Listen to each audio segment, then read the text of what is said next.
राधे राधे। राधे राधे महाराज जी। महाराज जी, हम ईश्वर के साथ गहरा संबंध विकसित करने के लिए क्या कर सकते हैं और अपने जीवन में ईश्वर की उपस्थिति का कैसे अनुभव कर सकते हैं? सबसे पहला, भगवान की आज्ञा का पालन करना। भगवान स्पष्ट आज्ञा करते हैं, अनन्य चेता सततम यो माम स्मरति नित्यशः तस्याहम सुलभा पार्थ नित्य युक्तस्य योगिना। जो मेरा अनन्य चिंतन करता है, अनन्य चेता सततम यो माम स्मरति नित्यशः तस्याहम सुलभा पार्थ। जो हमारा भगवान का संबंध है वो जागृत हो जाएगा। भगवान उसके मानस पटल पर झलकने लगेंगे, उसको ये अनुभूति होने लगेगी कि भगवान मेरे हृदय में हैं, वो अनुभव करने लगेगा। पर शर्त है, अनन्य चेता सततम यो माम स्मरति नित्यशः। नित्य निरंतर सतत भगवान का भजन, वो बड़ा कठिन हो रहा है। नित्य निरंतर सतत शरीर का स्मरण हो रहा है, नित्य निरंतर सतत भोगों का स्मरण हो रहा है, नित्य निरंतर सतत शरीर संबंधियों का चिंतन हो रहा है। कैसे भगवान की अनुभूति हो, कैसे भगवान हम में हैं, हम भगवान के हैं, ये कैसे अनुभूति हो? तो इसके लिए मानव जीवन मिला कि हम निरंतर साधन कर सकें। तो अब जिन्होंने यौवन अवस्था बाल्यावस्था से अभ्यास किया तो वृद्धावस्था में इस बात को समझ सकते हैं, अन्यथा नहीं समझ सकते, क्योंकि भोगों में जितनी बुद्धि लगाई गई वो सब भ्रष्ट हो गई। भोगैश्वर्य प्रसक्ता नाम तयापहृत चेतसाम व्यवसायत्मिका बुद्धि समाधोन विधीयते। जिसने अपनी बुद्धि को भोगों में लगा दिया, जिसका चित्त भोगों में संग्रह में लग चुका है, अब वो भगवान की प्राप्ति करना या भगवान के संबंध में वो अज्ञानी ही रहेगा, वो जान नहीं पाएगा।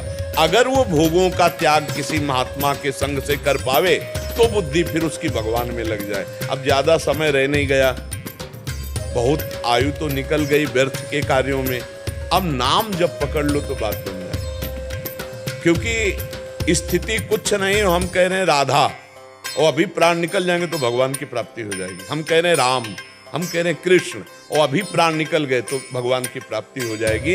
जैसे अजामिल अपने पुत्र के बहाने से जब नारायण नाम लिया तो भगवान की प्राप्ति हो गई। तो हमें इस समय एक ही उपाय समझ में आ रहा है कि हम खूब नाम जप करें, और ये युग धर्म के अनुसार भी उपाय है। कृतयुगे ध्यायते विष्णुम त्रेतायाम यजते मखई द्वापरे परिचर्यायाम कलौ तद्धरि कीर्तनात्। कलयुग में भगवान नाम जप, भगवत नाम कीर्तन, इससे बहुत जल्दी लाभ प्राप्त होता है। हाँ, कलयुग केवल नाम आधारा, सुमिर सुमिर नर उतरहि पारा। तो जो नाम आपको प्रिय है वो नाम खूब जप करो तो भगवान की इस आज्ञा का पालन हो जाएगा। अनन्य चेता सततम यो माम स्मरति नित्यशः। तो भगवान के नाम का स्मरण, भगवान के रूप का ध्यान, भगवान की लीला कथा सुनना, भगवान के धर्म युक्त जो तीर्थ हैं, जो धाम हैं, इनके दर्शन करना, इसी से हमें भगवत प्राप्ति हो जाएगी। देखो, आप धाम आए हो, नाम महिमा और रूप महिमा और भगवान की लीला कथा महिमा, इसमें चित्त को लगाना शुरू कर दो, आपको अनुभव होने लगेगा भगवान हमारे साथ हैं। पर अभी बहुत कठिन है, क्योंकि हमारे चित्त में बहुत से संस्कार घुस चुके हैं, पीछे के जन्म में और इस जन्म में भी।